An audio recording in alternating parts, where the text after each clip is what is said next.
nasce outra vez. Então é Natal, a festa cristã. Pois é, meu povo, é Natal, tempo de limpar aquela poeira dos discos de Simone, de John Lennon. O ano termina, vai começar outra vez. O que é que você fez? Tempo de pensar nas coisas que a gente fez durante o ano, nas que a gente quer fazer no ano que vem. Ano meio difícil que a gente teve. Tempo de armar a árvore de Natal, de enfeitar a nossa casa.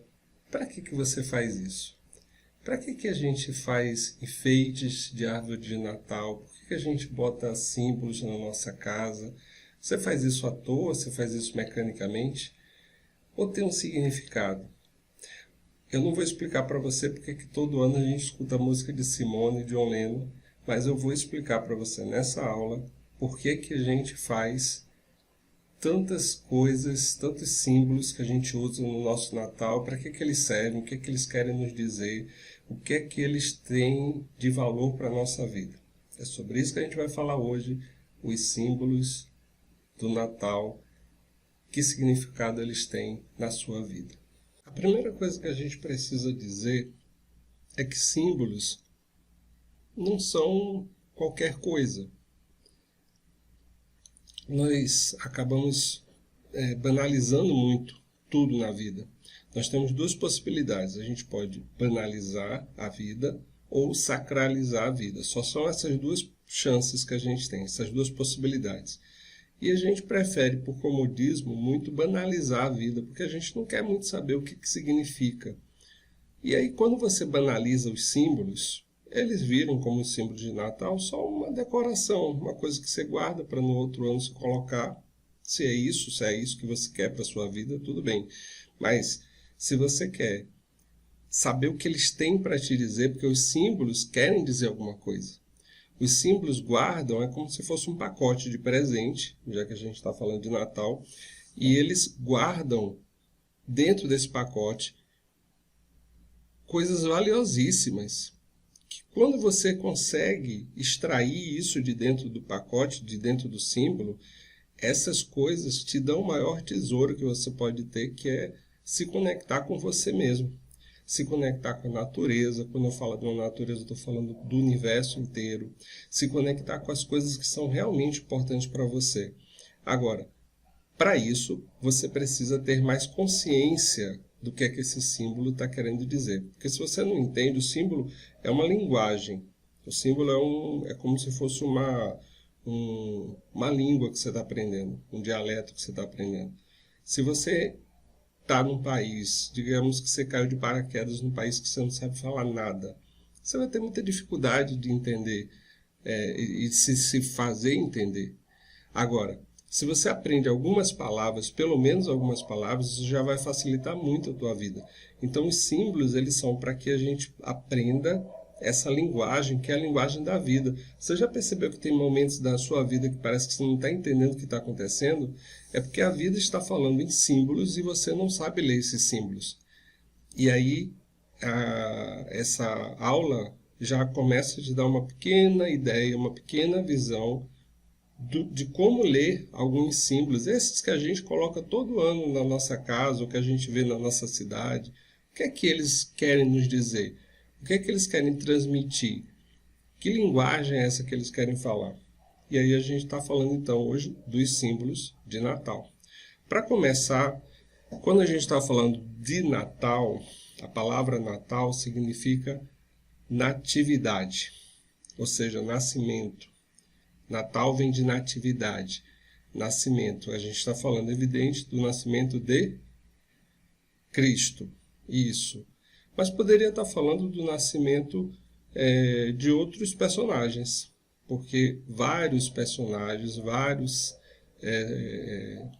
vários personagens mitológicos, eles nascem nessa mesma época, nesse mesmo 25 de dezembro. Buda, Hércules, Horus,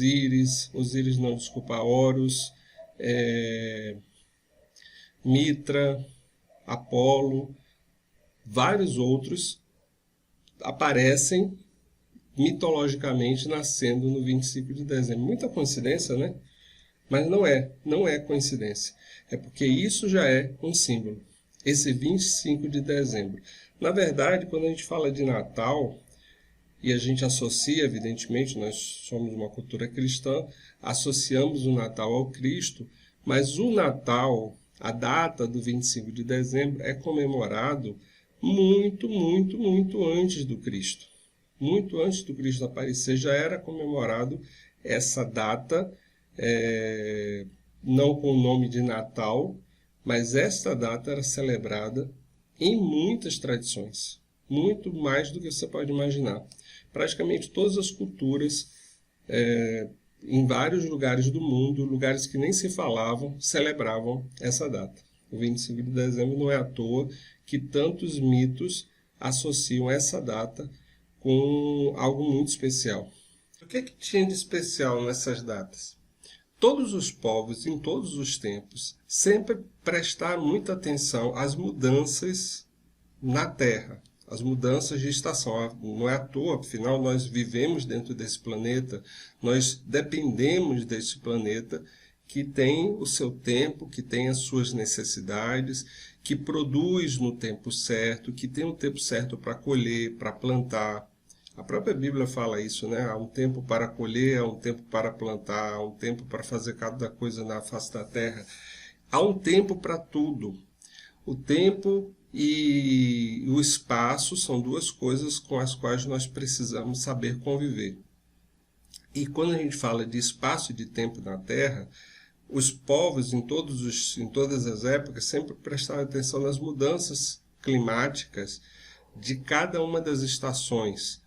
Então, primavera, verão, outono, inverno, essa sequência que se repete, depois volta a primavera, essa sequência que se repete era vista com muita atenção por todos os povos. E haviam 4 dias muito especiais em cada um desses momentos, que eram chamados de solstícios e equinócios. Solstício no verão e no inverno, equinócio na primavera e no outono. O que eram os solstícios? Solstício vem de sóstiles, que significa solstísteres. Na verdade, vem de solstísteres, que significa sol parado.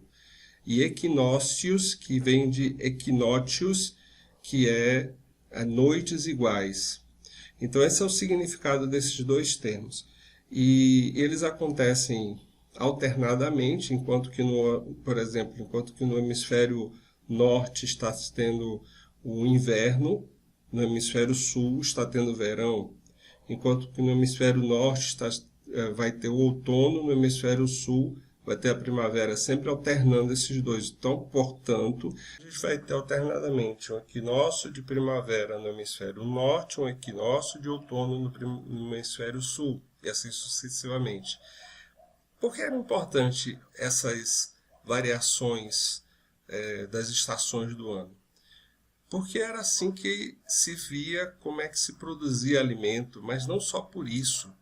Esse é o detalhe, não era só por uma questão técnica, é porque se entendia, em todas as filosofias passadas dos clássicos, se entendia que as mesmas leis que valem para todas as coisas da natureza, da terra, vale para o ser humano. Afinal de contas, nós estamos dentro desse planeta, nós fazemos parte do universo. Se há uma lei para o universo, essa lei também me afeta. Então, a mesma lei que faz com que os alimentos produzam e gere-se comida para que todos possam se alimentar, essa mesma lei faz com que eu, como ser humano, me produza e consiga crescer como ser humano. É a mesma lei. Então não são leis diferentes, nós não somos um apêndice do universo, nós não somos a parte do universo, estamos dentro do universo. E a lei que vale para uma planta, vale para mim.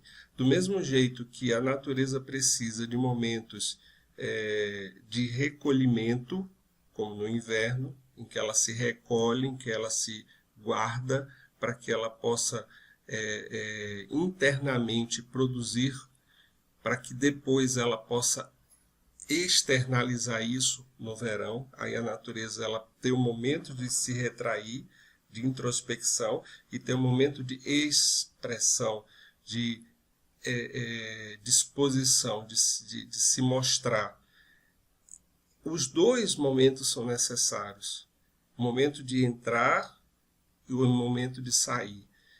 Todas as coisas na natureza, na vida, elas fazem esse movimento. Noite, dia, primavera, outono, inverno, verão, dia, noite, né? Todas as coisas, elas fazem esse pulsar. Então toda a natureza faz esse movimento, como o coração pulsa, sístole e diástole, sístole, diástole. Ela faz esse movimento de pulsar, de entra e sai, entra e sai. E nós precisamos disso, nós precisamos de momentos de recolhimento e precisamos de momentos de expressão. Quando a gente vive uma vida hoje em dia que parece que tudo, você tem que estar se expressando o tempo todo, você tem que estar produzindo, você tem que estar mostrando, você tem que estar se exibindo, e isso cansa porque há necessidade de ritmo e contrarritmo. A natureza propicia isso. E essas estações, e principalmente essas datas muito especiais do solstício e dos equinócios, mostram exatamente o momento de internalizar e o momento de externalizar a vida. O momento de ter equilíbrio.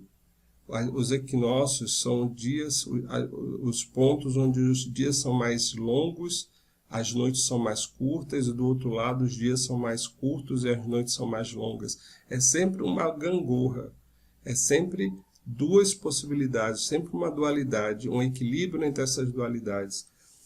A vida, o universo explica isso para a gente. E a gente tem que prestar atenção nesse símbolo.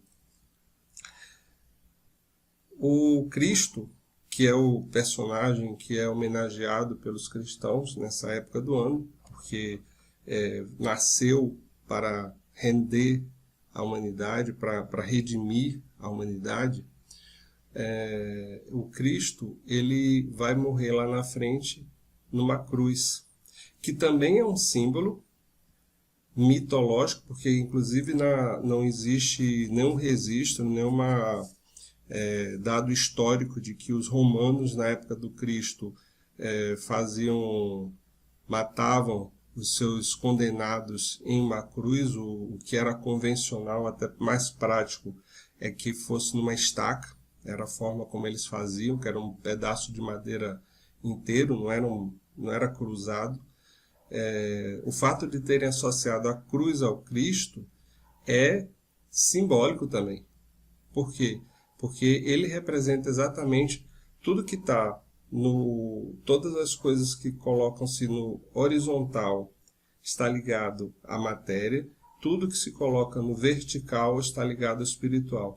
E o Cristo é esse que está preso entre a matéria horizontal e o espiritual, que representa o ser humano. Nós, que somos humanos, que vivemos na matéria, mas que temos dentro de nós algo que quer nos ligar a algo metafísico, a uma realidade mais sutil. Nós percebemos isso. Nós percebemos, você chame do jeito que você quiser essa realidade, mas nós percebemos que existe uma conexão nossa com algo que é mais forte do que nós mesmos. E essa é a ideia do Cristo, de que nós podemos nos conectar com algo divino dentro de nós.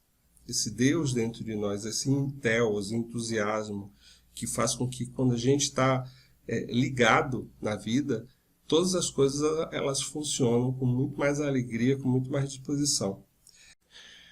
E por que acontece esse movimento que gera esses equinócios, esses solstícios? O Sol, ele bate na Terra de formas diferentes no hemisfério sul e no hemisfério norte. No solstício de dezembro, ele vai bater na Terra com menos intensidade no hemisfério norte. Você vai ver que tem menos raios que batem no hemisfério norte, mais raios do Sol que batem no hemisfério sul. Por isso, nessa época, dezembro, é verão aqui no hemisfério sul, onde nós estamos, e é inverno no hemisfério norte, porque tem menos raios solares, passa menos tempo com os raios solares afetando essa região, como você vê claramente aí nessa ilustração. Isso é no solstício de dezembro, que lá na época do solstício, eles estão celebrando, eles passam pelo solstício de inverno, enquanto que nós passamos pelo solstício de verão. Na época de junho, acontece o oposto. O hemisfério norte passa a receber mais raios de sol e o hemisfério sul passa a receber menos raios de sol. Por isso, no hemisfério sul, em junho, é inverno e no hemisfério norte é verão. Toda a vida ela faz essa gangorra. Todo o universo ele trabalha com essa gangorra. Nosso planeta também passa por isso e por isso que nós temos estações do ano. É interessante que a gente entenda o significado dessas variações, porque enquanto uma parte do planeta está recolhida no inverno, eu estou falando da natureza mesmo, das plantas, do solo, ela está recolhida, está no tempo de se regenerar para poder depois expandir novamente. A outra parte está em expansão. Então sempre tem uma parte da Terra que está em expansão e uma parte da Terra que está recolhida. E elas vão se alternando. Nós também temos isso. Esse momento da gente se recolher. Nós precisamos disso, desse momento de recolhimento, para que a gente possa ter uma expansão lá na frente. Se a gente não recolhe, é como se você pensasse, se você não dorme, você não vai conseguir produzir bem no outro dia. Você precisa recolher, você precisa dormir. E na vida a gente precisa ter momentos em que a gente também entre um pouquinho para dentro da gente, que a gente converse com esse nosso eu interior, tenha uma conversa só conosco mesmo, íntima, muito pessoal, de fato, eu comigo mesmo. Porque se eu só estou para fora, para fora, para fora, uma hora eu não tenho mais o que dar. Porque eu não passei esse momento de recolhimento, como a Terra passa, como a natureza passa de uma forma geral. Então é preciso ter essa necessidade de alternar entre o físico e o metafísico. O metafísico é falar com você mesmo. Precisa disso. Por que acontece, então, esses equinócios e esses solstícios? O movimento que a Terra faz não é um movimento circular ao redor do Sol. Como você vê nessa ilustração, o movimento que ela faz é em forma de elipse. Então, nesse movimento em forma de elipse, tem dois pontos em que ela está mais afastada do Sol e tem um outro ponto em que ela está mais próxima do Sol. Esses são os dois solstícios. E tem dois pontos em que ela passa, em que ela está numa distância de um lado e do outro, muito equilibrada em relação ao Sol. Nessa elipse. Estão vendo que o movimento é de uma elipse? Esse movimento dessa elipse é que provoca as nossas estações, juntamente com a inclinação da Terra. Quando você vê essa elipse desta maneira, você está vendo aqui o Sol, você está vendo aqui a Terra faz esse movimento aqui. Ela vai girando num formato de elipse ao redor do Sol. Esse giro leva 365 dias, o que a gente chama de um ano, e cada vez que ela chega num ponto específico, ela tem, no caso esse aí foi o solstício, aí tem um equinócio, aqui embaixo tem outro solstício e aqui em cima um outro equinócio. Esse é o giro que a Terra faz. Esse giro que a Terra faz, ele faz com que nós tenhamos esses 4 pontos, que são os pontos considerados mais importantes. E o que isso tudo tem a ver com o Natal? É na hora do solstício de inverno, no hemisfério norte, que normalmente é comemorado o Natal. A gente acaba comemorando também na mesma época do hemisfério norte por uma questão muito mais cultural. Na verdade, por uma questão de lógica, o nosso inverno é em junho, a gente deveria estar comemorando o nosso Natal em junho. Mas, como nós fomos todos enculturados por culturas europeias que trouxeram esses hábitos para a gente acaba absorvendo, e por uma questão comercial também a gente acaba também adotando em dezembro. Mas para entender o que significa isso, vocês percebem que esses pontos do solstício e dos equinócios, eles formam uma imagem? Essa imagem. Se você ligasse todos esses pontos. E o que é isso? A cruz. A cruz que miticamente, simbolicamente, também representa o Cristo e também representa várias outras entidades em outras mitologias, porque não é uma exclusividade da cristandade a cruz. A cruz tem exatamente esse símbolo da matéria e do espírito, o que está preso entre esses dois elementos. Há vários avatares, o Cristo entre eles, representam esse movimento do Sol. Não desse Sol externo que está aí, porque às vezes a gente fala disso, parece assim, você está falando do Sol. Não é o Sol, essa bola de fogo que a gente vê amanhecer todos os dias.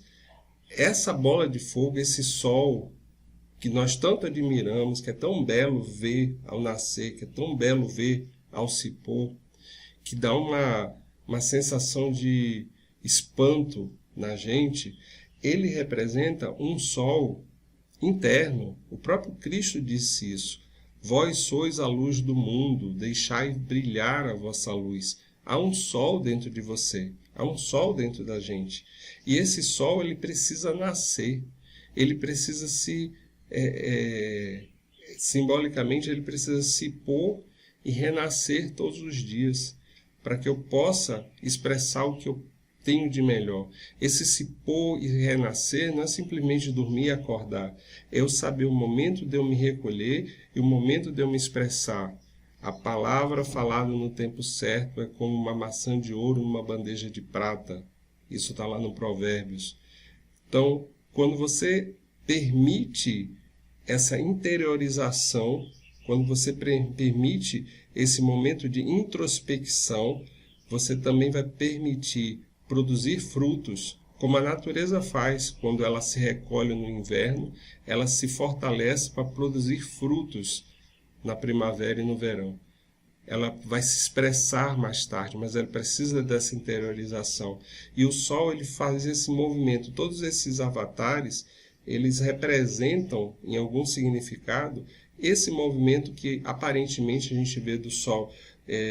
O Sol, ele tem um momento de anunciação, que é quando ele está nascendo, e aí antes que ele apareça, antes que a bola de fogo apareça, a noite escura começa a se tornar dourada de manhã cedo, de uma forma mágica, e você não está vendo o sol. Esse é o momento da anunciação.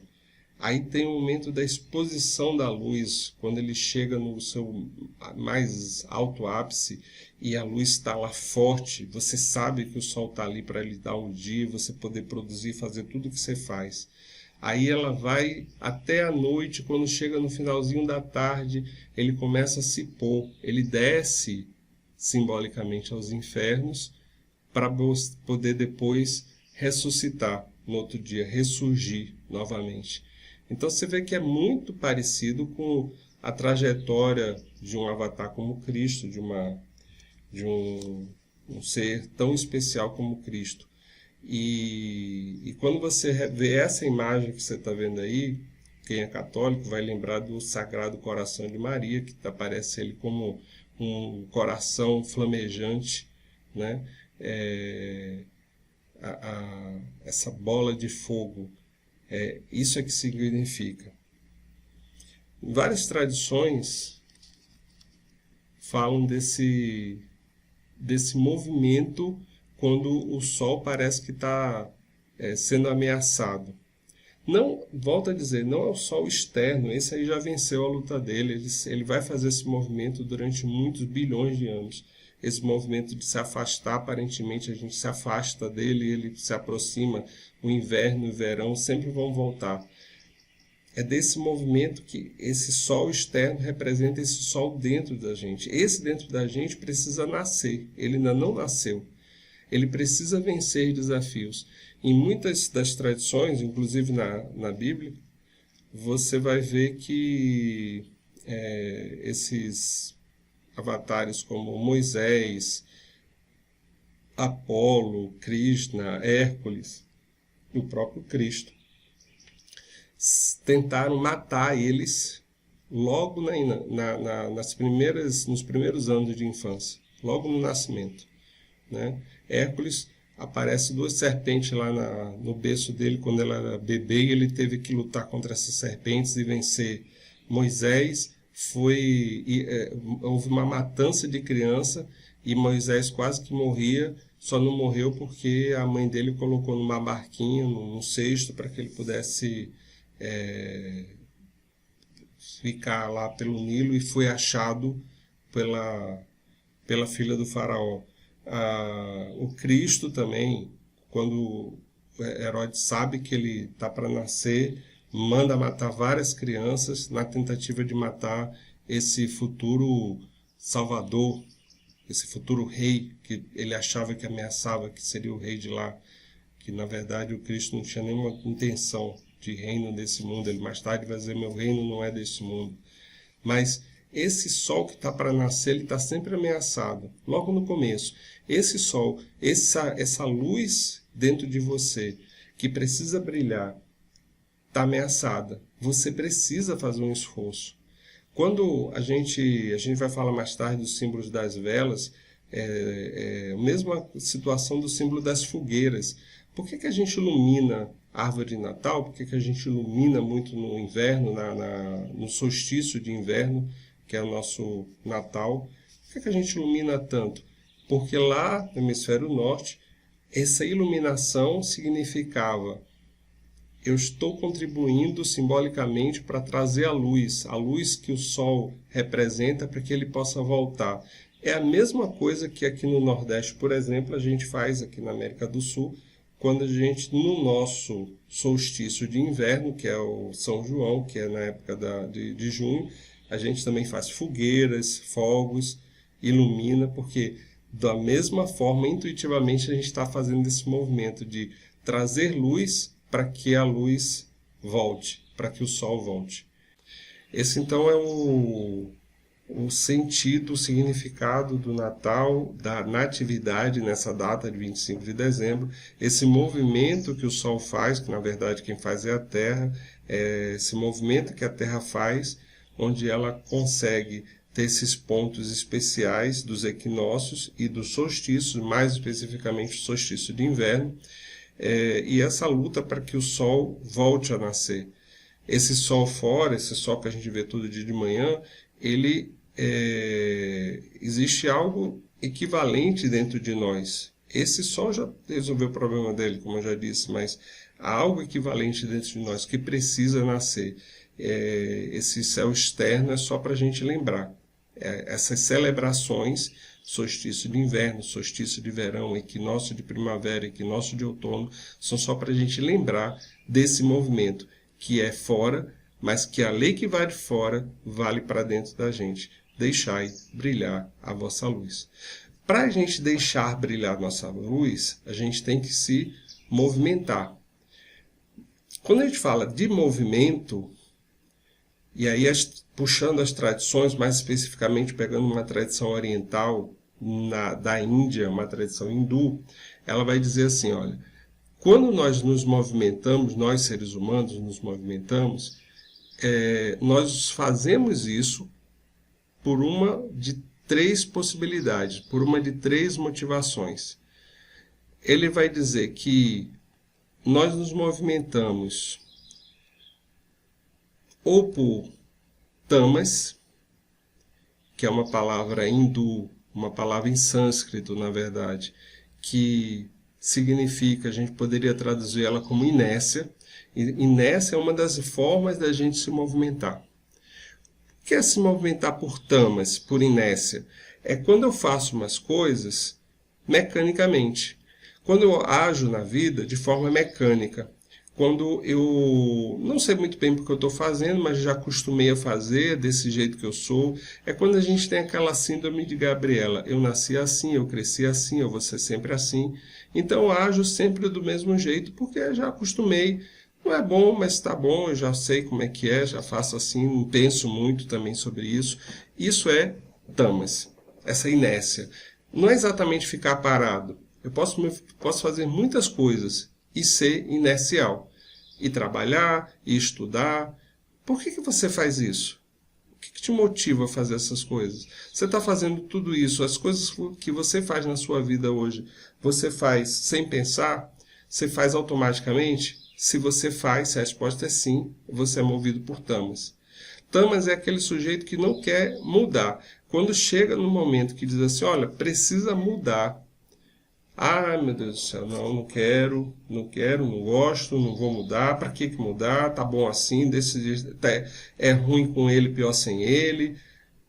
Tamas é esse tipo de pessoa, que às vezes somos nós. Todos nós em algum momento agimos com essa tendência de tamas.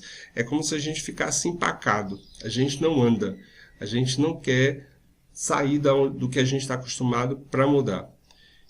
E eles associavam, os hindus, essa ideia de ficar empacado, de ficar reclamando, e eu não quero, não gosto, não vou, com um animal, que era o burro, o jumento. E porque você já viu que o jumento, quando ele não quer andar, é difícil fazer ele andar. Tem que fazer muita força, muito esforço, convencer muito. Porque, ou botar aquela cenourinha na frente para que ele possa andar, porque ele só anda se tiver estimulado por alguma coisa muito concreta que ele não tem motor próprio. Ele tem que estar estimulado por algo. E ele, quando empanca, é difícil tirar do lugar. Por isso que era associado lá com o burro. Existe um outro tipo de movimento, um outro tipo de motivação que os hindus também dizem que a gente tem, a tradição hindu diz que a gente tem, que é a motivação por rajas. Rajas a gente pode traduzir como impulsividade, que é o contrário de tamas. É o extremo oposto. Tamas está desse lado, rajas está desse lado. Rajas, a impulsividade é vou fazer sem pensar, vou fazer agora, tem que fazer agora, vou sair agora e vou fazer. Essa pessoa movida, regida por rajas, ela é um furacão. E ela age de forma intempestuosa, sem pensar, sem nenhum tipo é força bruta. É para fazer, eu vou fazer agora, muita energia. Enquanto que em tamas falta energia, porque a pessoa está querendo manter aquele mesmo ritmozinho que ela está, em rajas sobra energia, excesso de energia. E energia de excesso descontrolada também é perigoso. Do mesmo jeito que a inatividade, que a inércia é perigosa a longo prazo, a impulsividade também é bastante perigosa. Porque na impulsividade você toma decisões impensadas, você toma decisões desastradas que depois você pode se arrepender e criar problemas seríssimos. Mas é dessa forma que a gente trabalha. Aristóteles, que muito depois dessa ideia dos hindus, ele vai falar algo semelhante. Ele vai dizer que nós somos movidos pela dor, no caso para evitar a dor, o desejo de evitar a dor, que seria associada com a inércia, então se não quero problema, eu vou ficar aqui. Ou pelo prazer, que aí está associado com rajas. Então, eu gosto, eu quero, vou lá, eu desejo muito. Então, ela vai dizer algo parecido, que nós somos movidos pela dor ou pelo prazer, por tamas ou por rajas. Mas existe um terceiro tipo de movimento, um terceiro tipo de motivação para que a gente possa fazer brilhar a nossa luz. Porque, de qualquer forma, Quando eu estou falando desses movimentos, eu estou falando de movimento para que eu possa deixar brilhar minha luz. Aquilo que a gente estava falando antes a respeito do Cristo, ele deu esse conselho, deixai brilhar a vossa luz. E eu só posso deixar brilhar minha luz se eu me mover. Qual é esse terceiro tipo de movimento? Sim, esqueci de falar. O animal relacionado com rajas é o touro, que é muito forte, muita energia, muita potência, mas que se não tiver um controle, alguém controlando, ele é extremamente perigoso. É extremamente perigoso você ficar na frente de um touro que está ali com uma vontade enorme de atacar, sem nada que o controle. Então, por isso, você tem o burro de um lado e você tem o touro como um animal contraposto dele, representando esses dois símbolos. E o terceiro tipo de movimento, ou o terceiro tipo de motivação, é uma motivação no meio. Mas não é no meio no mesmo plano, não é no meio na mesma intensidade dos dois, não é no meio na mesma dimensão desses dois. É um meio elevado, é um meio acima. Esse ponto no meio acima, ele dá para a pessoa que o tem a capacidade de discernir o momento de ser cauteloso e o momento de agir. Ele vai olhar a tamas e rajas, a inércia, a constância e a impulsividade, a energia, e vai ver como eu equilibro essas duas coisas para eu agir no tempo certo, quando eu tiver que esperar, quando eu tiver que agir de forma inteligente. E aí, essa visão macro, que esse ponto elevado permite, é uma visão que nem é de um burro e nem é de um touro. É uma visão que eles chamam de sátiva, uma ação inteligente, que é a visão humana. Essa visão humana é que nós precisamos desenvolver. Nós agimos muito mais por tamas ou por rajas. Isso já diziam os hindus, já dizia Aristóteles e nos diz até hoje ainda é verdade. Até hoje ainda é verdade. A gente muitas vezes fica empacado sem querer sair do mesmo lugar, evitando mudança de todo tipo, porque a gente não gosta que nada mude, mesmo que seja ruim, a gente não quer que mude. Ou a gente, no outro momento, age muito impulsivamente. Quando diz, é para mudar, então agora eu vou mudar de vez, eu vou mudar radicalmente, e aí criam vários problemas.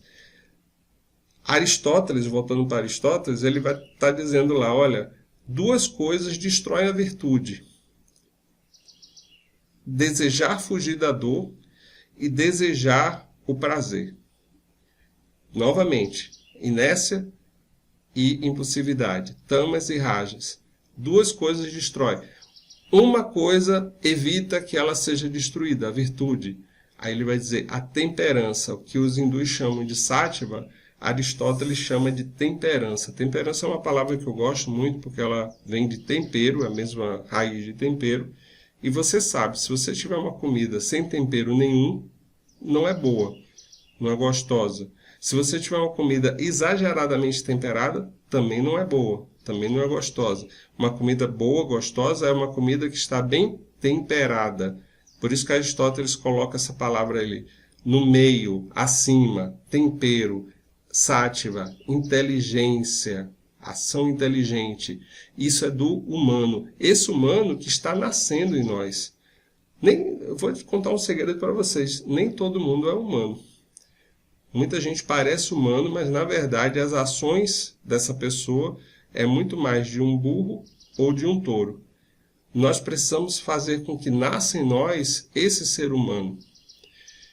E essa imagem de um burro, um touro e um ser humano nascendo é uma imagem comum no nosso Natal.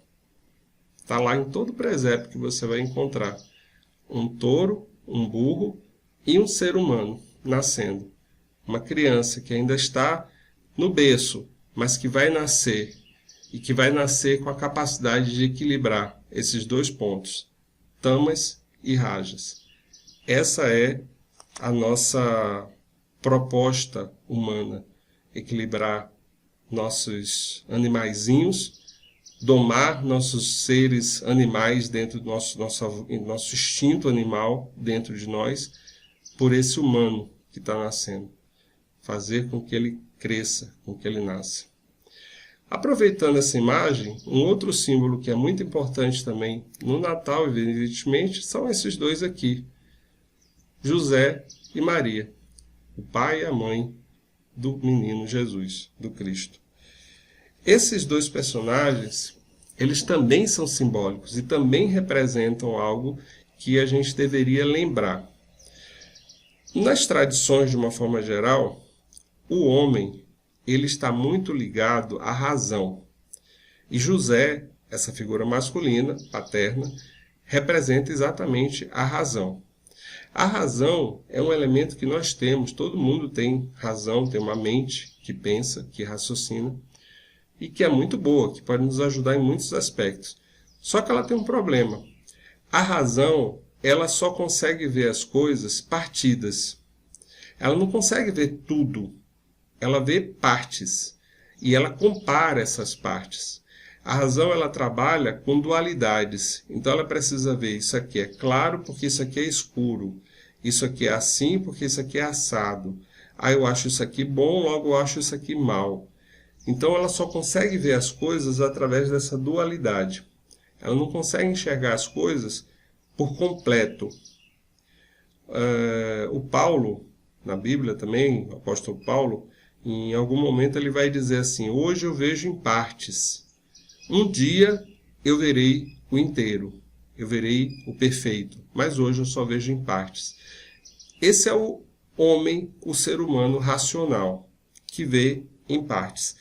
Esse cara que vê em partes, esse ser humano, José, que vê em partes, ele não é capaz de olhar para coisas que são absolutas, porque ele não tem essa noção de absoluto.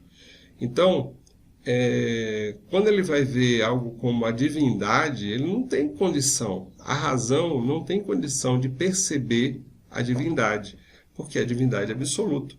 Porque a razão ela faz essa contrapartida, ela faz esse contraste entre as coisas. Então é como se eu dissesse para você, olha, lá em casa eu tenho um objeto que é quadrado, mas também é redondo, mas também é oval, mas também é triangular. Vocês vão, peraí, como é que é isso? Não existe um objeto desse. Não, mas qual é a cor desse objeto? Não, ele é vermelho, mas também é branco, mas também é rosa, mas também é cinza, mas também é preto. Não consigo, porque assim, coisas conflitantes, eu não consigo formar isso na minha cabeça, porque racionalmente não dá para entender. Então, racionalmente, com a razão, não dá para se chegar ao divino. É por isso que, simbolicamente, o divino nasce na casa do José, gerado apenas pela Maria. O feminino, em todas as tradições, é muito ligado com um elemento que está acima da razão, que é a intuição. A intuição é capaz de ver o divino. Eu não vejo o divino, eu não entendo o divino, mas algo em mim intui que há. Ou que há uma inteligência, ou que há algo que faz sentido que tenha uma mão inteligente cuidando para que todas as coisas do universo elas funcionem perfeitamente. Então, esse divino, ele é visto não pela minha razão, ele é percebido pela minha intuição, que é representada pela Maria.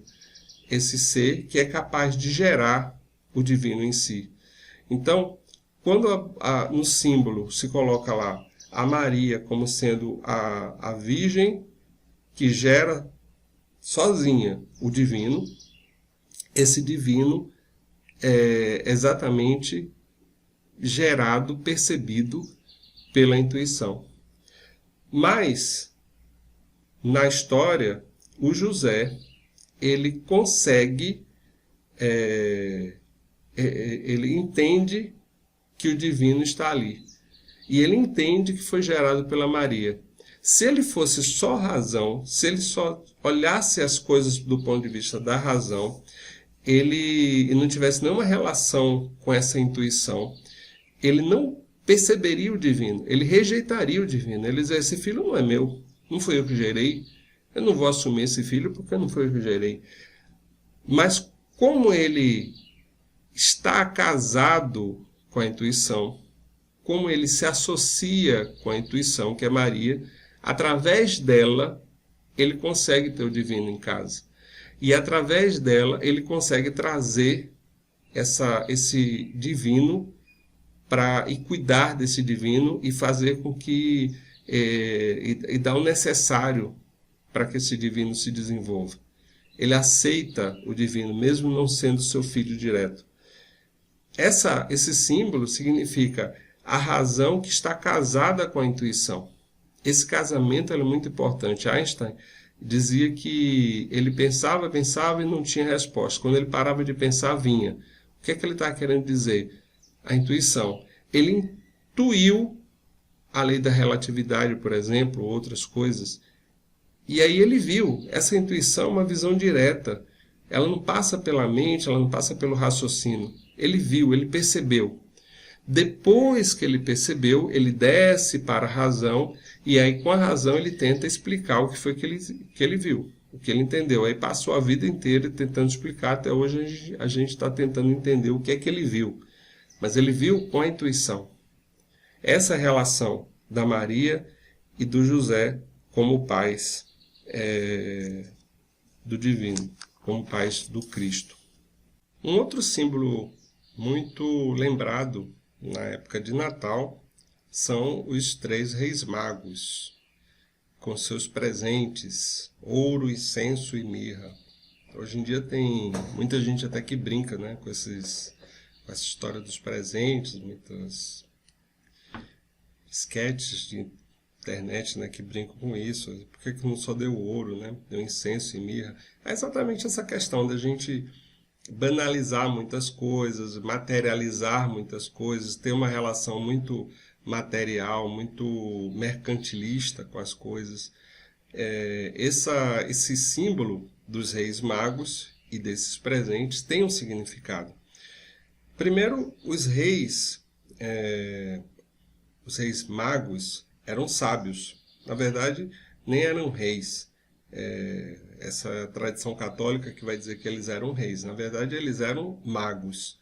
Mas como era politicamente incorreto, digamos assim, não existia esse termo na época, mas para quem estava escrevendo lá os termos, ou quem reescreveu, colocou lá na Bíblia esse termo de reis magos, pensou assim, não, vou colocar aqui reis, porque as pessoas vão prestar atenção nos reis e esquecer que eles eram magos. Na verdade, eles eram magos, provavelmente persas, provavelmente zoroastristas, porque os zoroastristas é que tinham os magis, que eram excelentes astrólogos que ficavam consultando os céus para tentar prever alguma coisa. E conta o mito bíblico, conta a história bíblica, que eles veem uma luz, veem uma estrela e vão em busca dessa estrela, vão atrás dessa luz, vão saber o que essa luz está indicando. E isso é bastante interessante porque a luz, ela representa, de forma geral, a sabedoria. Principalmente a luz que vem de uma estrela, representa a sabedoria. E esses magos estão em busca dessa luz, em busca da sabedoria. E quem é esse que está em busca da sabedoria? Esse que quer a sabedoria? É o Philos Sophos, como disse Pitágoras, é aquele que ama a sabedoria. Sophos, Sofia, é sabedoria. O Philos é o buscador. Aquele que busca a sabedoria é o filósofo. E essa representação dos magos que vão atrás da luz é exatamente o símbolo do filósofo que está buscando essa luz dentro de si, fora de si. E aí, os presentes que eles dão são presentes bastante simbólicos. Ouro, incenso e mirra. O que é que isso significa? O ouro é um presente que era dado para reis, para um rei. O incenso era um presente dado para um sacerdote. E a mirra era um presente propício para ser dado para um profeta. Havia relação entre esses 3 elementos. Um rei, um sacerdote e um profeta. porque aquele ser que estava nascendo, aquele que estava aparecendo, ele reunia essas três qualidades de um rei, de um sacerdote e de um profeta. O que significa um rei? Um rei é o que governa, é o que tem o domínio de um reino. O sacerdote é aquele que faz a ponte, é o pontífice, aquele que liga o que domina e o dominado. E o profeta é aquele que está lá trabalhando, aquele que está no dia a dia, fazendo o que é necessário, através desse sacerdote para o rei. Essa é a relação entre esses três. Platão, lá na frente, ele vai explicar para a gente, dentro da simbologia grega, que existem três mundos, que nós, seres humanos, somos compostos de três mundos. Ele chama esse primeiro mundo, esse mundo superior de Nous, o mundo das ideias, onde todas as leis existem, e são essas leis que regem tudo no universo, inclusive nós seres humanos, por isso é um rei. Ele vai dizer que existe um segundo mundo intermediário que conecta esse primeiro mundo com esse mundo concreto em que a gente vive, que ele chama de psique, esse mundo dentro de nós temos uma relação com ele. E existe esse terceiro mundo que ele chama de soma, que é o mundo concreto, onde as coisas são feitas fisicamente. Então, Nous deve governar, é o rei, é as leis, são as leis. Que tudo que acontece porque existem essas leis. Soma, onde nós estamos, no mundo concreto, o mundo dos efeitos. Nous é o mundo das causas. O que causa as coisas está em Nous. Em soma, nós temos os efeitos das coisas. Então, se eu estou feliz, essa minha felicidade ela tem uma causa. Se eu estou triste, essa minha tristeza tem uma causa. Se eu estou com um problema financeiro, esse problema financeiro tem uma causa. Se eu estou com saúde, essa minha saúde tem uma causa. Todas as coisas que acontecem no mundo físico, no mundo dos efeitos, tem uma causa. E esta ligação entre o mundo dos efeitos e o mundo das causas é feito por esse elemento chamado psique, que dentro de nós significa os nossos pensamentos e os nossos sentimentos. Quando os meus sentimentos, os meus pensamentos estão conectados com esse mundo das causas, bem conectados, é como se eu tivesse com uma ligação de Wi-Fi.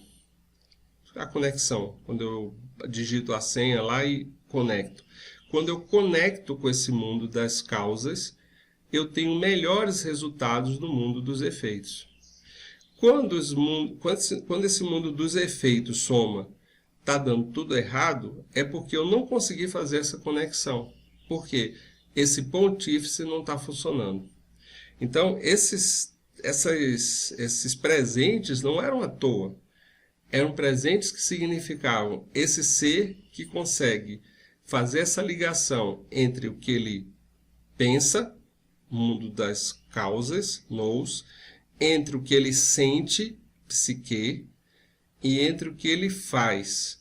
Ele tem uma harmonia entre o que eu penso, o que eu sinto e o que eu faço. Você tem essa harmonia? Tudo que você pensa é o que você faz? É o que você sente? Ou há um conflito dentro de você? Ou há uma divergência? Às vezes você pensa assim, poxa, era bom isso, mas quando você vai fazer, faz outra coisa completamente diferente. Muitos de nós temos essa incoerência dentro da gente, porque falta lembrar desse símbolo, de que nós precisamos unir o ouro, o incenso e a mirra. Eu preciso unir o mundo sutil das ideias, dos pensamentos mais elevados, das leis. Eu preciso unir isso ao meu mundo concreto, onde eu estou trabalhando, onde eu estou fazendo minhas coisas no dia a dia. Preciso unir isso através dos meus pensamentos e dos meus sentimentos. Eles têm que estar conectados. Quando eles não estão conectados com esse mundo das ideias, com esse mundo das leis, a minha vida se perde. E eu fico sem sentido. A vida parece que não faz sentido. Por quê? Porque ela perdeu a conexão de cima para baixo. É como se eu tivesse perdido a conexão do Wi-Fi. Aí eu não consigo conectar. Quando você consegue... A gente, quando vai para qualquer lugar, a gente conecta, né? Procura ligar nosso celular, nosso computador, pergunta qual é a senha do Wi-Fi. E aí quando a gente perde, parece que a gente está perdendo alguma coisa hoje em dia, porque não se conectou. A senha do Wi-Fi me conecta com a internet, eu vou ter informação de todo tipo.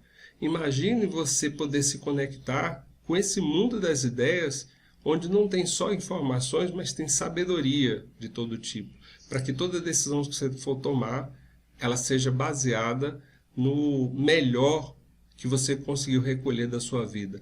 Isso tudo está dentro de você. Nous, psique e soma está dentro de você. Existe esse ponto dentro de você que tem alta capacidade de resposta. Existe você na vida prática que está fazendo as coisas, mas você precisa se conectar com esse ponto que te dá respostas, porque às vezes você faz as coisas e esquece que tem respostas dentro de você, esse mundo de nós. E esses presentes dos magos, ou dos reis magos, serviam para lembrar isso.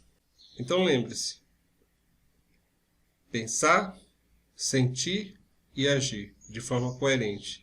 Esse deve ser seu objetivo. E quando você lembra desses presentes dos reis magos, lembre-se disso. Eu estou pensando, sentindo e agindo de forma coerente, e a minha vida faz sentido. É para isso que esse símbolo serve. Uma outra coisa que a gente vai lembrar nessa época de Natal é, olha ele aí, o Papai Noel está passando por aí. Opa! Calma aí, Papai Noel. Olha ele aí. Papai Noel. O que é que esse velhinho tão simpático tem a ver com o Natal? De onde é que ele veio? O que é que isso significa para a gente? Existem várias histórias que sincretizam esse personagem que hoje a gente conhece, todo mundo conhece, inclusive países que nem são cristãos adotam o Papai Noel. E um dos primeiros que a gente vai remeter vem da tradição celta. Porque toda essa mitologia envolvendo o Natal, esses símbolos, na verdade, ele é uma coletânea de vários símbolos de vários lugares diferentes. Então, da tradição celta, na tradição celta existia um personagem chamado Ancião dos Dias, que andava pela neve com uma roupa vermelha, salvando as pessoas em situação difícil. Esse era o objetivo desse Ancião dos Dias. E era muito parecido, ele era um velho, um senhor barbudo, poderoso, andava pela neve com uma roupa vermelha, salvando as pessoas que estavam com dificuldade, diversos tipos de dificuldades, ele ia lá e salvava. Essa história da roupa vermelha, o vermelho lembra fogo, e imaginem que neve toda branca, o vermelho chama muita atenção. Porque lembra da história? Deixai brilhar a vossa luz, o sol, há fogo dentro de vós, há fogo dentro de vocês que precisa brilhar. E aí o velhinho, o Papai Noel, no caso lá o Ancião dos Dias, com essa roupa vermelha, representava esse fogo na neve. Neve é água. Água é sempre horizontal. Lembra que eu falei que horizontal, matéria, vertical, espírito. Então tinha um ser vertical em pé, de vermelho, um fogo. O fogo sempre está ligado ao espírito. A água, em qualquer posição que você pegar um copo e girar, esse copo sempre a água vai tender a ficar na horizontal. uma chama que você acender, qualquer posição que você virar, ela sempre tende a ficar na vertical. Vertical, espírito, horizontal, matéria. Aí você tem a água no gelo, na neve, e tem esse senhor em pé, andando pela neve, vestido de vermelho. Um fogo na matéria, o espírito penetrando na matéria. Essa é a ideia desse velhinho na neve. Lembre-se que a gente está falando de uma mitologia que está lá no hemisfério norte, onde faz sentido que alguém esteja vestindo uma roupa toda agasalhada no meio da neve. Aqui a gente porta isso, coitado dos velhinhos, dos senhores que fazem papel de Papai Noel aqui no calor do Brasil. Esse era um personagem. Um outro personagem que também está ligado à história do Papai Noel era um cidadão chamado Nicolau, que depois virou santo da Igreja Católica, chamado São Nicolau de Myra. Esse senhor ele viveu mais ou menos em 274 depois de Cristo, foi um personagem real, e ele ficou famoso porque ele era um homem muito rico, ele era de uma família muito rica, ele era jovem até, mas era de uma família muito rica, tinha muitas posses, e aí ele, nessa época, né, durante 274 a.C., depois de Cristo, né, era uma época em que as pessoas elas só casavam, suas filhas principalmente, se tivesse um dote. E perto dele, ele sendo uma pessoa muito rica, perto dele tinha um cidadão que era muito pobre e que tinha 3 filhas. E que ele não tinha condição de dar dotes para casar as filhas dele. Então, assim, as pobres das filhas dele estavam condenadas a nunca casarem. Eram pequenas, mas iam crescer e ele não tinha, ele morava sozinho, tinha dificuldades, muitas dificuldades na vida, e não tinha possibilidade de conseguir um dote decente para que alguém casasse com as suas filhas, porque era essa a regra da época. E aí, na época que a primeira das filhas já estava na idade de casar, esse Nicolau, sem que ninguém visse, porque ele era muito discreto, ele pegou um pacote de ouro, uma bolsa de ouro, de moedas de ouro, sorrateiramente entrou na casa desse cidadão e jogou o pacote pela janela. Quando o cidadão acorda, no outro dia, vê aquele pacote de ouro lá, né? Exatamente a quantidade que ele precisava para poder dar de dote para que a filha dele mais velha casasse. E aí, é uma felicidade geral, quem foi, ninguém sabia quem tinha sido esse benfeitor que tinha feito essa bondade de deixar o pacote de ouro, né, a bolsa de ouro lá para eles. E ele aproveitou, casou a filha, né, teve o pretendente, casou e tal, e ele ficou muito feliz, todo mundo ficou muito feliz com essa história. Passa o tempo, a segunda filha também chega na idade de casar, novamente estava lá aquela situação e um belo dia o Nicolau, escondido, vai lá e joga novamente outra bolsa de ouro, sem que ninguém saiba, ele não contou isso para ninguém, e ele sai escondido. Quando o cidadão acorda, está lá a segunda bolsa de ouro, e aí a segunda filha casa, aquela felicidade, uma festa e muita alegria. E aí a terceira filha chega também na idade de casar. E aí esse cidadão, já imaginando que ia acontecer novamente, né, que ia aparecer outra bolsa de ouro, ele resolve que ele vai dar um jeito de ficar acordado para ver quem é esse benfeitor.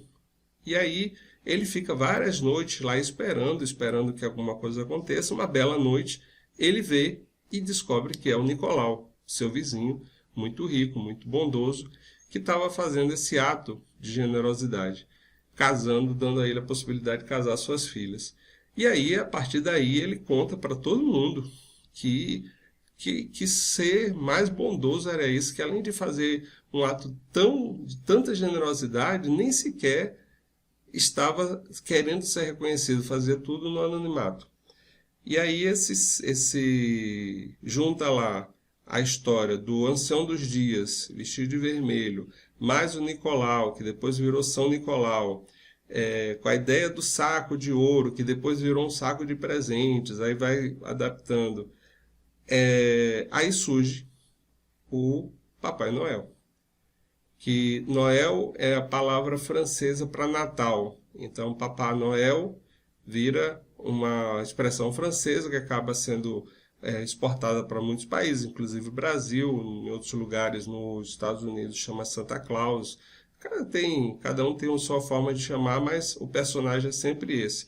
E mais tarde, já no século XX, aí tem a famosa propaganda da Coca-Cola, que reúne esse personagem, né, que ele já não existia, já tinha, né? Mas aí tinha a versão dele verde, tinha a versão dele de outras cores, e aí o personagem da Coca-Cola acaba sendo esse velhinho, que é desenhado e que faz um sucesso enorme, e até hoje a Coca-Cola também se usa desse garoto propaganda dela, que é o Papai Noel. Mas o que eu acho interessante destacar é exatamente essa ideia da generosidade. Então, esse símbolo, que é um símbolo um pouco mais prosaico do Natal, mas ele sempre está associado com essa generosidade, com essa capacidade de ajudar outro ser humano, de diversas formas, não só financeiramente. Às vezes você ajuda conversando com a pessoa, tendo um pouco dando atenção para as pessoas. Às vezes só que as pessoas precisam de alguém que as escute, alguém que lhe dê atenção, de verdade, que esteja presente na hora ali com ela. E isso também é generosidade. Generosidade é saber gerar para dar. Um outro símbolo muito comum das festividades de Natal são as velas, eu já falei delas um pouquinho, que é exatamente essa ideia de a gente simular a luz do sol na Terra. As velas eram o presente dado nas festividades. Hoje a gente dá, né, as crianças provavelmente não gostariam de ganhar uma vela, né, querem ganhar um videogame, alguma coisa assim, mas em tempos antigos o costume de presentes era uma vela, exatamente porque a vela trazia a lembrança da luz. Por isso que tem essas velas decoradas, essas velas de Natal, para trazer essa lembrança da luz do divino. Era a ideia de que o divino estava presente, por isso que o nome é presente, porque o divino, eu estou lembrando que o divino está presente. O divino está presente em você. Deixai brilhar a vossa luz.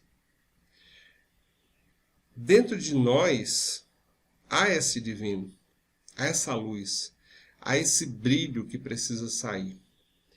Agora, esse brilho, para ele poder existir, assim como uma vela, que tem um foco de luz e tem um corpo de cera, quando você acende uma vela, o que é que acontece?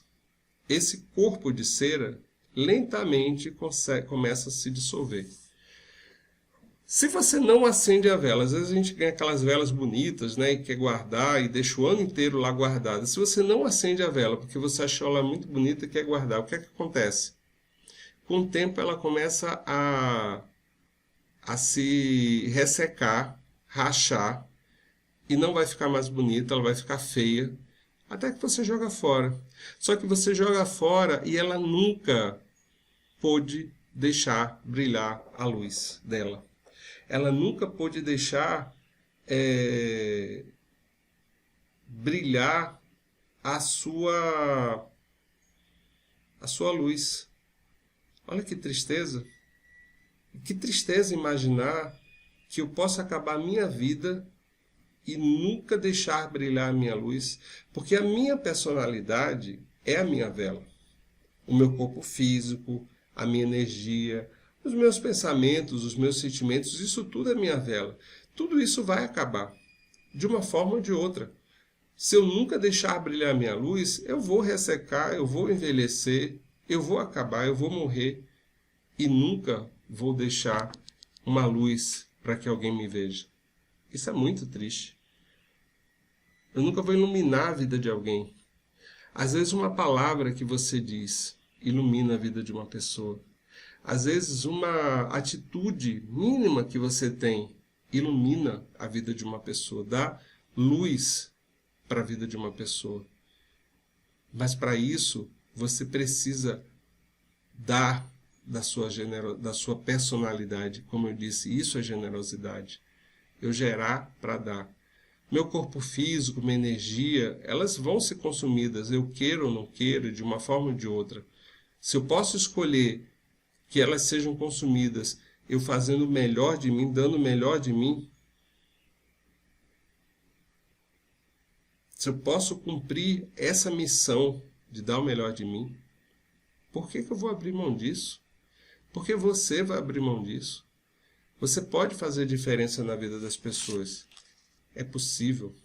Deixai brilhar a vossa luz.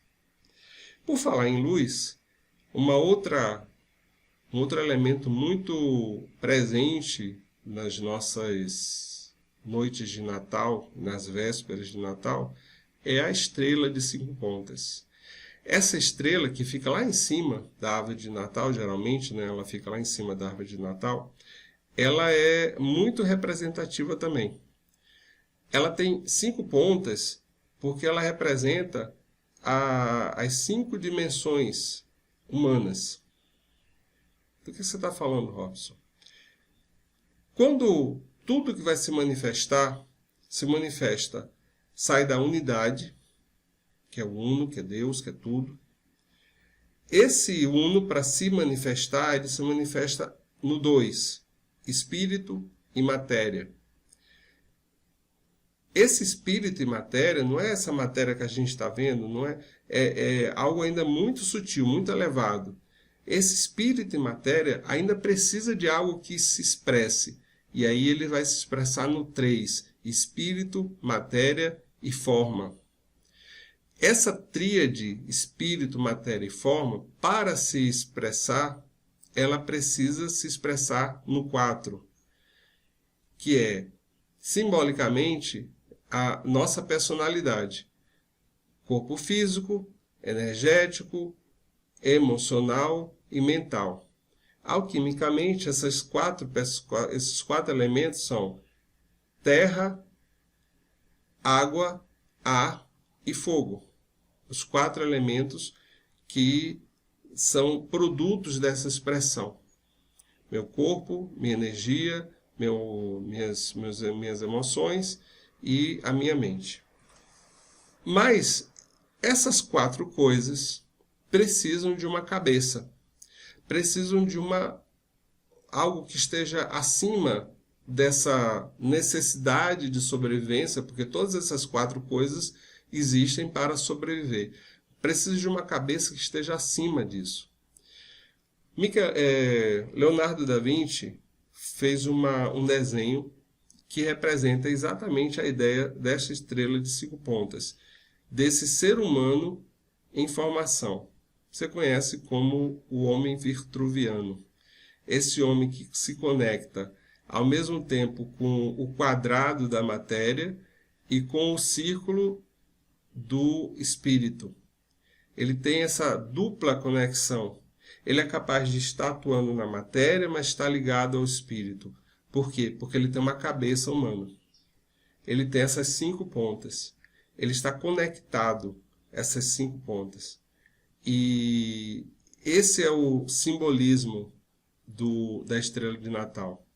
Esse homem que está ligado na matéria e no espírito.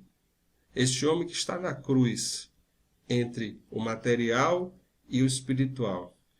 Esse homem que é humano, mas que tem potencial divino. E por isso ele fica no alto dessa árvore. Ele vai ficar lá em cima, porque esse é o objetivo. Nós nos tornarmos cada vez mais o ser humano que devemos ser. Para nos tornarmos esse ser humano perfeito, existe um caminho. E aí, sobre esse caminho, para chegar lá nessa estrela, para que a gente possa ser essa estrela, existem duas formas de se chegar lá. Uma forma é a reta. É um caminho estreito, reto, que vai direto para lá. Esse caminho estreito, reto, as tradições orientais vão chamar de Dharma. Então, existe um caminho que, se eu seguir ele, se eu conseguir andar nele, eu vou ter as maiores experiências da minha vida, eu vou aproveitar plenamente a minha vida, eu vou tirar maior proveito e vou sentir o mínimo de sofrimento. Praticamente não vou sentir sofrimento, porque esse caminho ele é perfeito para eu chegar lá nessa estrela, chegar a ser esse ser humano que eu deveria ser. Só que, convenhamos, eu acho que isso acontece com você também, creio bastante nisso, que a gente não segue esse caminho. Eu não sigo esse caminho. Eu me desvio dele. Eu nem sempre estou andando para o caminho que eu deveria estar. Eu nem sempre estou pisando, tomando as decisões que eu deveria tomar. Então, eu desvio desse caminho. Agora, veja só. Se eu só tenho este caminho que me leva para o ser humano que eu devo ser e que é o objetivo da vida humana, viver esse ser humano, chegar lá, se algo me desvia, e como dizia Aristóteles, o que vai me desviar? O desejo de fugir da dor ou o desejo do prazer. Aí esse algo me desvia para algum dos lados. Você imagina se não houvesse algo que me trouxesse de volta? Quando é que eu ia chegar a ser o ser humano que eu preciso ser? Nunca. Porque eu ia desviar pela tangente para um lado que nunca ia chegar nessa estrela. Aí diz essas tradições orientais que existe a natureza, ela providenciou umas barreiras naturais para que mesmo quando eu me desvie, eu seja obrigado a voltar. Eu vou bater nelas, mas eu vou bater e, pelo que Isaac Newton vai dizer mais tarde, vai chamar de ação de lei de ação e reação, que não funciona só no campo físico, mas funciona em todos os campos, porque todas as leis funcionam da mesma forma, no físico, no energético, no mental, no emocional, em todos os campos. Há uma barreira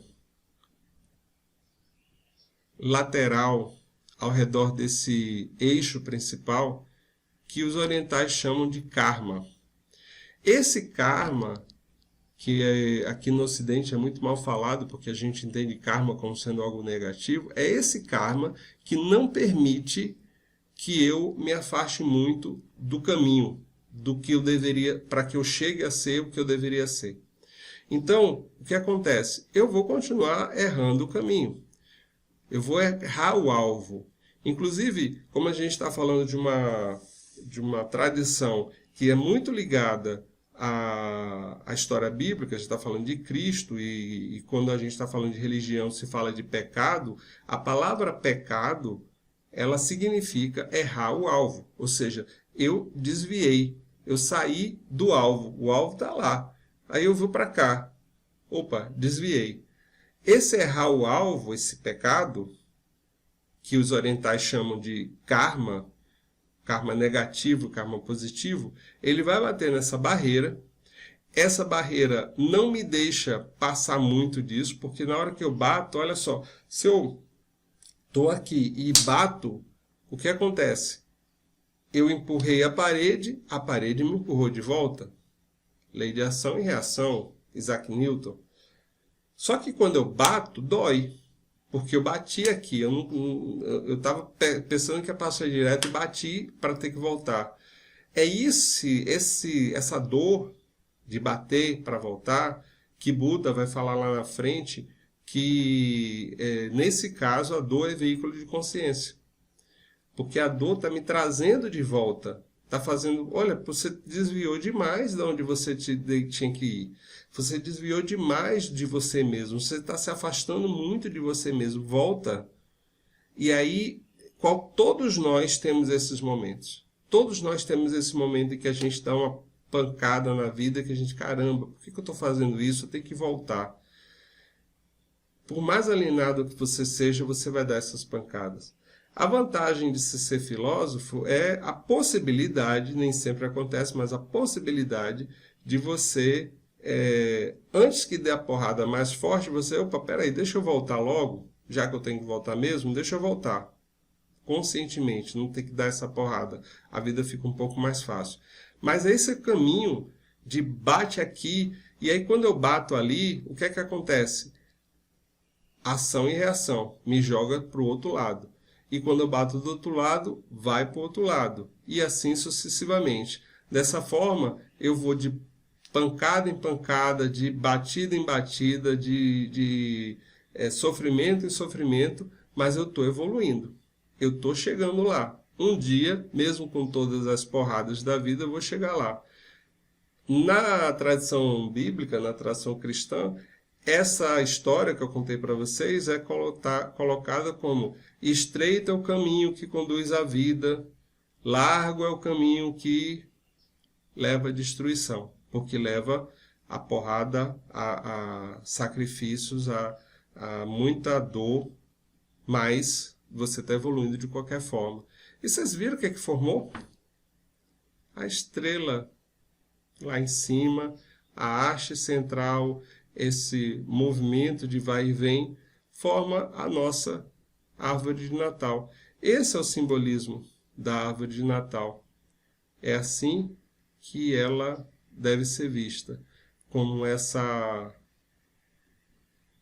possibilidade de chegar a essa estrela, a esse ser humano que deve ser você, a esse ser humano cada vez melhor que deve ser você, ou por esse caminho estreito, que é muito complicado para a gente, porque a gente vive desviando, mas pelo menos a natureza nos dá essa possibilidade de, numa espiral ascendente, eu passei por um problema hoje, daqui a pouco eu vou passar pelo mesmo problema, mas que pelo menos eu esteja um pouco mais consciente, para que eu passe por esse problema mais humano. E da próxima vez mais humano ainda, e da próxima vez mais humano ainda, porque aí eu vou subindo, subindo, e uma hora eu vou ser essa estrela, eu vou ser esse humano que eu deveria ser. Deve ser o espírito de Natal. Então é isso. Eu espero que essa pequena exposição de alguns dos símbolos de Natal ajudem você a manter vivo dentro de você esse espírito que é tão bonito, é tão enriquecedor.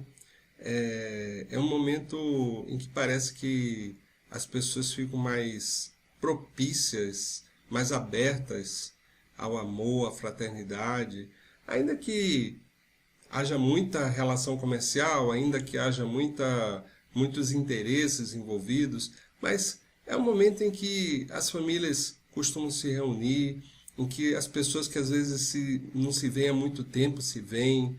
É um momento muito especial e que agora, com a descoberta desses símbolos, que eu acho que você descobriu alguns símbolos que não sabia, você vai poder viver com muito mais alegria, com muito mais significado na sua vida. E como diz uma linda música, se a gente é capaz de espalhar a alegria, se a gente é capaz de fazer essa magia, eu tenho certeza que também seríamos capazes de viver o Natal todos os dias.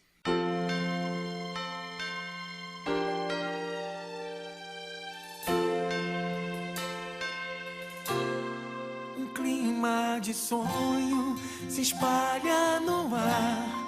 Pessoas se olham com brilho no olhar. A gente já sente chegando o Natal. É tempo de amor, todo mundo é igual. Os velhos amigos irão se abraçar. Os desconhecidos irão se falar. E quem for criança vai olhar pro céu, fazendo um pedido pro velho Noel.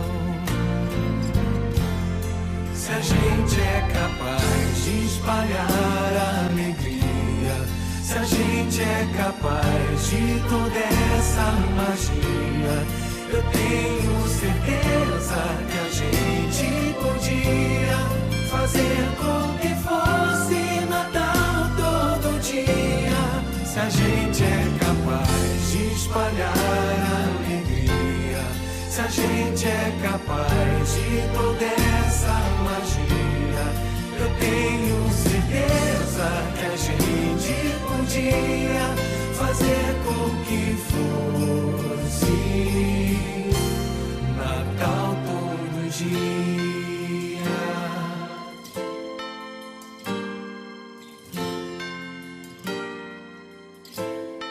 Um jeito mais manso de ser e falar, mais calma, mais tempo pra gente se dar. Me diz por que só no Natal é assim. Que bom se ele nunca tivesse mais fim.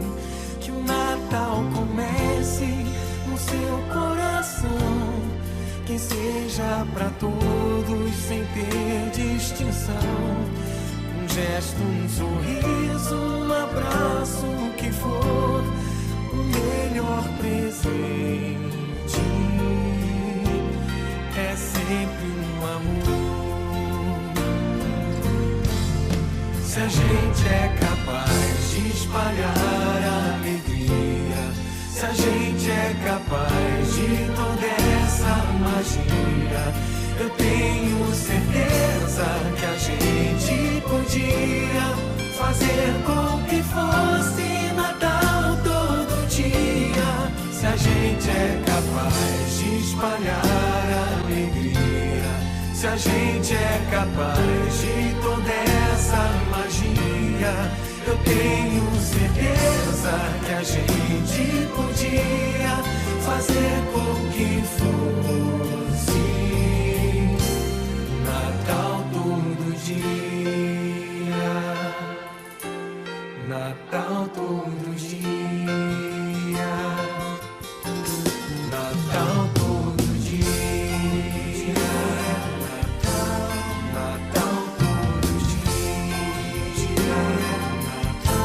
Natal todo dia, Natal todo dia, Natal todo dia, Natal